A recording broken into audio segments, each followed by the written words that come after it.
Bismillahirrahmanirrahim. Assalamualaikum warahmatullahi wabarakatuh. Alhamdulillahirabbil alamin. Wassalatu wassalamu ala Rasulillah wa ala alihi wa ashabihi ajma'in. Amma ba'd. Sahabat Rehabat di Jampang dimanapun berada.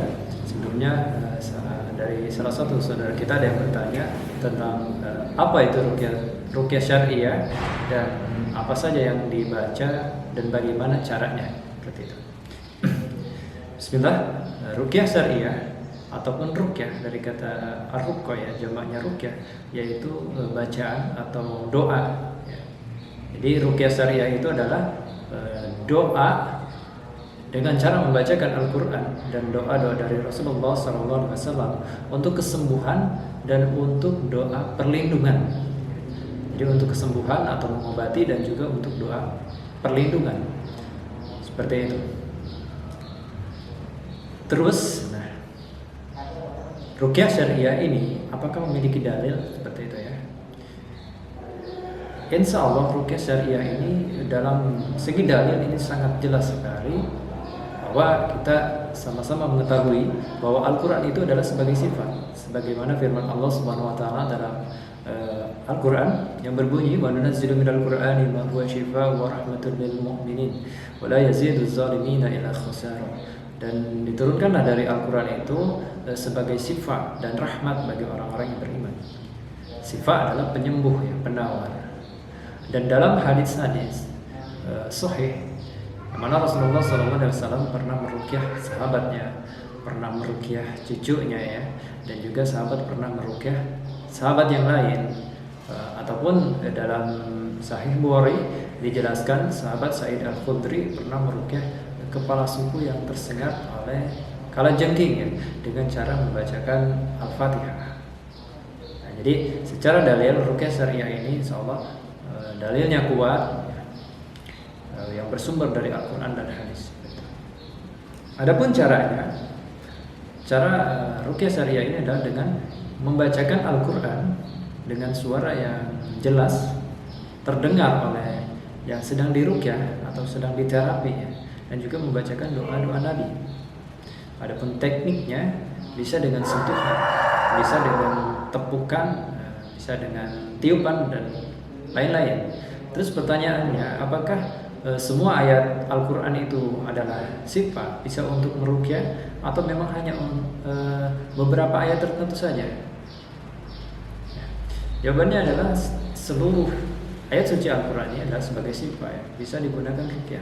Namun ada beberapa ayat yang memang Rasulullah SAW secara spesifik menjelaskan keutamaannya, atau Rasulullah SAW ketika meruqyah membacakan ayat-ayat itu. Yang pertama adalah dalam riwayat Bukhari, ya, dalam Fathul Bari nomor 5736, dan hadis riwayat Imam Tirmizi nomor 2063, yang mana di situ dijelaskan sahabat pernah meruqyah dengan membacakan 3 atau 7 kali surat Al-Fatihah.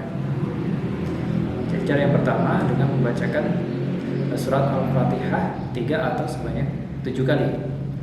Cara yang kedua atau dari riwayat yang lain adalah dengan membacakan Al-Fatihah surat Al-Baqarah ayat 1 sampai 4, surat Al-Baqarah ayat 163, surat Al-Baqarah ayat 255 atau ayat kursi, ya, dan 2 ayat setelahnya, yaitu ayat 284 dan 200 sampai 286, juga surat Ali Imran ayat 18, surat Al-A'raf ayat 54, surat Al-Mu'minun ayat 116, surat Al-Jin ayat 3 atau bisa ayat 1 sampai ayat 10, juga surat As-Saffat ayat 1 sampai 10, Al-Hasr ayat 22 sampai 24, Al-Ikhlas, Al-Falaq dan An-Nas. Yang ini diriwayatkan oleh Imam Ahmad dalam Musnadnya nomor 20.237, dan hadis riwayat Imam Ibnu Majah dalam Sahih Ibnu Majah nomor 3539. Dan cara yang selanjutnya adalah membacakan satu surat Al-Baqarah. Ini lebih khusus lagi untuk yang ruqyah mandiri, ya.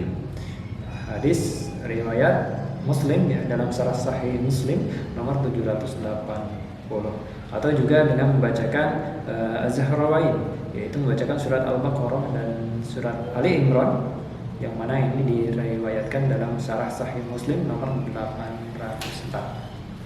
Dan banyak ayat-ayat yang lain yang bisa ditambahkan ya, seperti ayat peringatan, ayat ancaman dan lain sebagainya. Jadi intinya semua Al-Quran, ayat dalam Al-Quran itu bisa meruqyah, namun ayat-ayat yang secara spesifik, secara khusus Rasulullah SAW membahas keutamaannya, seperti ayat kursi, keutamaan Al-Fatihah, akhir surat Al-Baqarah dan Az-Zahrawain ya, satu surat Al-Baqarah dan lain-lain. Jadi itu yang digunakan untuk meruqyah, walaupun bisa dengan ayat-ayat lain. Adapun caranya, cara meruqyah ini adalah dengan membacakan ayat suci Al-Quran dengan suara yang jelas ya, jahar, seperti itu, dengan niat untuk menterapi, untuk meruqyah orang lain. Dan juga doa-doa yang Rasulullah SAW ajarkan, seperti doa adhibil ba'sa rabban nasi isbi'an tasyafi la sifa'an la sifa'an sifa'an la yuqadir saqama, atau doa as'alullah al-azim rabbal arsil azim ayyasfiya, atau juga doa ruqyah Jibril ya, yang bismillahi arqiq min kulli syai'in yudik min syarri kulli nafsin aw 'ainin hasid Allahu yasbik bismillahi arqiq, atau juga doa yang bismillah a'udzu bi'izzatillahi wa qudratihi min syarri ma azidu wa uhadir. Juga doa wa'izukuma bi kalimatillahi tammati min kulli syaitanir wa min kulli 'ainin lama, yaitu doa ketika Rasulullah SAW meruqyah cucunya, yaitu Hasan dan Husain. Dan doa-doa yang lain, atau juga bisa dengan doa kita ketika memang doanya itu baik dan tidak ada unsur kesyirikan, maka itu diperbolehkan juga. Jadi seperti itu. Adapun tekniknya, selain membacakan juga, Rasulullah SAW dalam beberapa hadis ini menjelaskan ketika Rasulullah SAW meruqyah itu dengan sentuhan ya, seperti itu. Misalkan seorang mengalami ataupun gangguannya sering ketakutan ya, was-was, gelisah, anxiety, seperti itu, cemas, sedih, maka sentuhlah dadanya seperti ini. Lalu bacakanlah ayat ruqyah. Misalkan saya kasih contoh, membacakan surat Al-Fatihah. A'udzu billahi minasy syaithanir rajim. Bismillahirrahmanirrahim. Alhamdulillahi rabbil alamin. Ar-Rahmanir Rahim.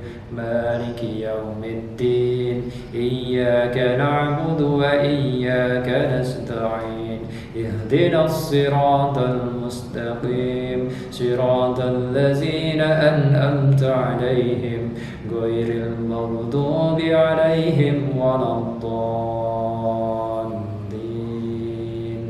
Amin.